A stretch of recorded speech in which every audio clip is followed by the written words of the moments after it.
Good afternoon. My name is Demetrius Green. Today I'll be discussing the benefits and risks of exercise for pregnant women. For today we'll be talking about the physical activity for pregnant women, some of the benefits of exercise associated with pregnant women, level of intensity, exercise risk, and then some of the do's and don'ts. One of the most common questions asked during pregnancy is it okay or safe to exercise? The answer to that question is yes. It definitely is okay and safe to exercise as long as you adhere to modifications of exercise. And for that, I would definitely recommend that you seek your medical provider. You want to be up to date. You want to be informed on some of the do's and don'ts, some of the things you can't do. And then you want to also be informed on what your body can handle, some of the changes that are going to be happening. And then just to keep your doctor in the loop of what's going on and how you're reacting to day-to-day exercise activities. You also want to make sure that you're aware of any of your contraindications. If you're anemic, if you're a smoker, some of those things do have a definite impact on exercise. And then to kind of clear the air, physical activity does not increase the risk of miscarriages, low birth weight, or early pregnancies. Definitely a big misconception there. So we just want to make sure that we're clear there. So 1 out of every 4 women meet the physical activities or physical guideline activities, physical activity guidelines. It is actually encouraged that pregnant women exercise and remain active throughout their pregnancy.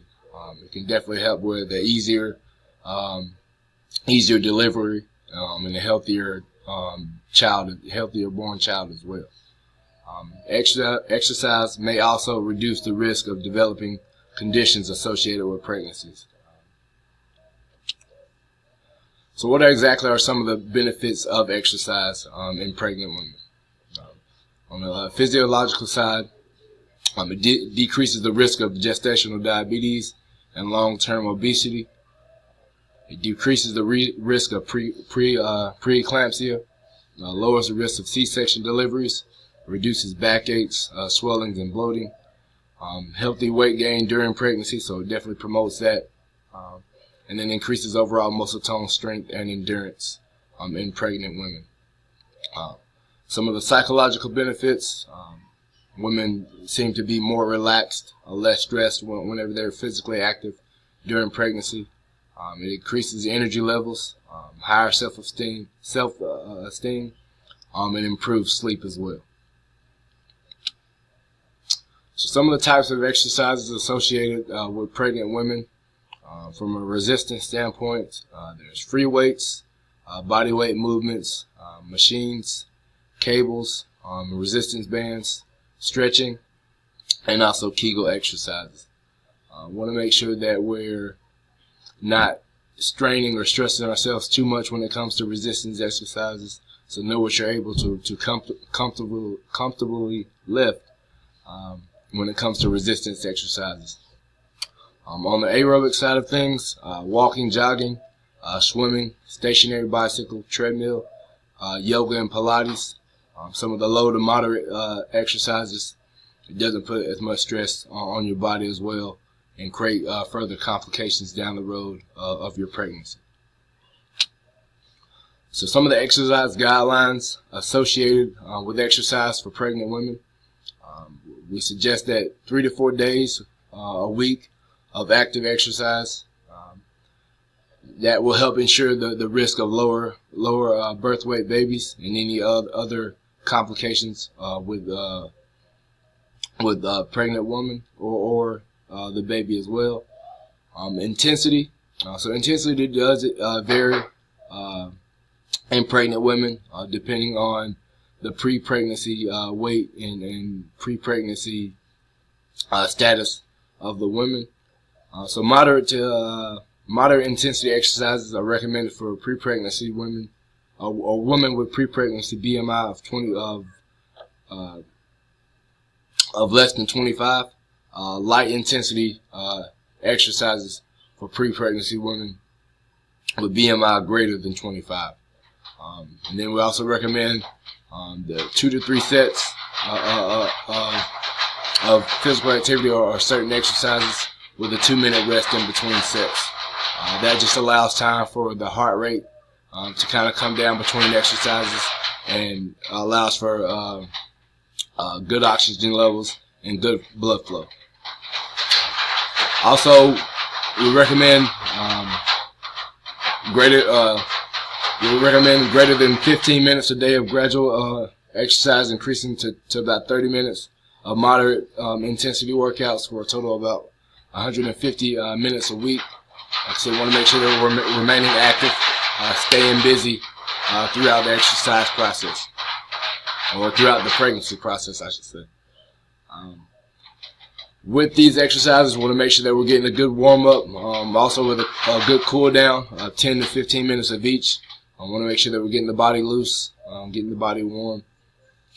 This also helps decrease any risk of strains or pulls that could complicate your pregnancy down the road. From a nutritional standpoint, pregnant women do tend to increase their metabolic or caloric intake by 300 calories a day. So you want to make sure that you match your food intake to meet those caloric needs and high demands during pregnancy and exercise. So next we're going to just discuss some of the precautions, some of the preventative measures you should take in each stage throughout the pregnancy by trimester. So within the first trimester, you definitely want to consult your healthcare provider before performing any exercise-related activities. You want to get their intake, and like I said, once again, make sure that they're in line with everything that you expect throughout the exercise. Through exercise throughout the pregnancy. Make sure that you're drinking plenty of water to decrease the risk of dehydration. Making sure that you're allowing your body to be energized and be ready to work out. And then once again, make sure that we're warming up and having cool downs as well. Into the second trimester, I want to make sure that we avoid the supine position as much as possible, or laying on your back as much as possible. With the shift in weight, we want to make sure that we're not putting any extra pressure. On your body that inhibits or restricts blood flow. I want to make sure that we avoid forward flexion of the hips or waist. Some of those movements can be a little bit awkward, and they could make it very difficult or make blood flow difficult as well. Also, we want to avoid overhead lifting exercises. Once again, with the shift in weight distribution, it can cause a lot of back strains, lower back problems, and stress on your bones and muscles as well. So we want to avoid those as much as possible. With the third trimester, we want to continue exercises as normal unless you're at risk of preterm. So if that is the case, you want to make sure that you go and consult your healthcare provider again as well to get any recommendations on what should be done throughout the third trimester. Also, again, we want to avoid any heavy lifting to prevent any strains, any stresses, any pulls that could lead to premature babies as well. So some of the risks associated with exercise, soft tissue injuries to the joints, with the increase of joint laxativity due to the hormone relaxin that's released. It can definitely make it the joints less stable and more susceptible to tears and strains. premature contractions, maternal thermoregulation or overheating of the body could also have some implications, or also cause the baby to overheat as well. Restrictions of blood flow, causing lack of oxygen and nutrients to the baby. Hypoglycemia or low blood sugar, and then fatigue as well. So a lot of risk associated with exercises. I do believe that these risks can be minimalized as long as we're taking the proper steps and precautions. And like I said before, seeking that information from your healthcare provider. So warning signs associated with pregnancy. I want to make sure that we're being definitely precautious when it comes to exercising during pregnancy. So if you do see some of the following warning signs, I would cease all exercise activities and seek your medical provider. And those consist of vaginal bleeding, shortness of breath prior to exercise, dizziness, headaches, chest pains, decreased fetal movement, amniotic fluid leakage, and preterm labor. What to avoid to ensure healthy exercise during pregnancy: dehydration, overheating. So once again, make sure that we're drinking plenty of water, staying hydrated, so we can sustain the intensity and the time of exercise. Definitely a lot of energy being expended there, so we make sure that our bodies are well nourished. Standing still or laying flat for long periods of time, with the shifts in body weight and the new accommodations and the modifications to how your body has adapted throughout the pregnancy. You don't want to put a lot of stress and strains on your ligaments and muscles. Once again, holding your breath. Want to make sure that you have good breathing methods that allows good blood flow and good nutrients to the child or to the baby as well. Want to avoid, once again, the heavy weight training, heavy weight lifting can cause stresses or strains.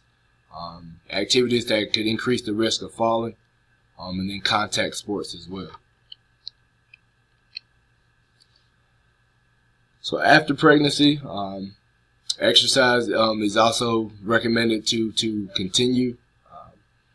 With natural births, exercise can be resumed soon after pregnancy or whenever you feel able. With C-sections, it does take a little bit longer, so I would definitely recommend contacting your healthcare provider on when to resume exercise activities. Exercise after pregnancy also helps with the decreased risk of deep vein thrombosis, which are pretty much blood clots in the veins that often occur in the legs. And then it also helps, what we know most, lose that pregnancy weight after the baby's born. So that's a big help, a big thing there with exercising and continuing that exercising after the baby's born. Lastly, some of the do's and don'ts. Do exercise, so make sure that we're staying active, make sure we're staying busy throughout the pregnancy process. Do low-pack exercises, less strains on the body. Do drink plenty of water to stay hydrated. Once again, make sure we're stretching. Get routine checkups. I think it's important that we stay connected with our doctors to make sure that they are they're with you every step of the way through that process, so they know the ins and outs of what's going on, so they can keep you kind of calm, cool, and collected, and understand how to react to certain things. Lastly, don't work out till exhaustion. You want to make sure that you have plenty of energy. Make sure that you're not overly exerting yourself. Make sure that we're not lifting the heavy weights. Don't overheat. Stay hydrated once again. Take substances without the doctor's consent. That's definitely something that we don't want to do there. But don't forget to enjoy the experience. I mean, it's a wonderful experience, the whole pregnancy process. So make sure that you're enjoying the experience overall. Any questions? Thank you for the presentation. I hope you enjoyed the presentation. I hope you took a lot from it. If you have any questions, don't hesitate to ask.